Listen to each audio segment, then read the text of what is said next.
ایک بزرگ کی بات کرنے بیٹھے ہیں۔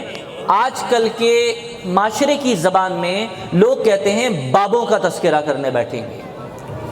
آج کل کی جدید زبان میں جو لوگ کہتے ہیں وہ کہتے ہیں جناب بابوں کا تذکرہ کرنے بیٹھے ہیں، اور بابے ہوتے کیا چیز ہیں، بابے تو ہوتے ہی کچھ نہیں ہیں۔ تو میں آپ کو یہی مسئلہ سمجھانا چاہتا ہوں کہ قرآن و حدیث اس موضوع کے بارے میں کیا کہتا ہے اور آج کل کے لوگ اس موضوع کے بارے میں کیا کہتے ہیں۔ تو اللہ کا جو ولی ہوتا ہے، جسے اللہ ظلمتوں سے نکالے اور جسے اللہ عالم انوارات میں لے آئے، اس کو ولی کہا جاتا ہے۔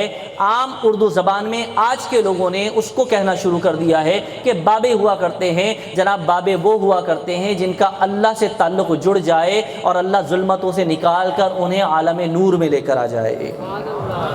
اب وہ اصلی شریعت کے تابعدار، قرآن کے تابعدار، حدیث کے پیروکار، اللہ کے ولی، عالم بعمل، ان کی بات میں کر رہا ہوں۔ میں ان کی بات بالکل نہیں کر رہا جن کے منہ کے اندر سگریٹیں ہوتی ہیں، گٹکا ہوتا ہے، گربان پھٹے ہوتے ہیں، شریعت کا پتہ نہیں ہوتا، نمازوں کا معلوم نہیں ہوتا، قرآن کا علم نہیں ہوتا، نبی کی حدیث کو نہیں جانتے، اور ایسے لوگ بابے بن کے بیٹھ جائیں تو ایسے بابے شیعی کوئی نہیں۔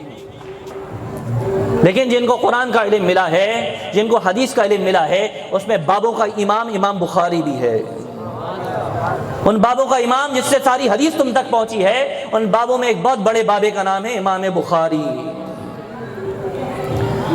انہی بابوں میں ایک بہت بڑے بابے کا نام ہے امام شافعی۔ انہی بابوں میں ایک بہت بڑے بابے کا نام ہے امام اعظم ابو حنیفہ۔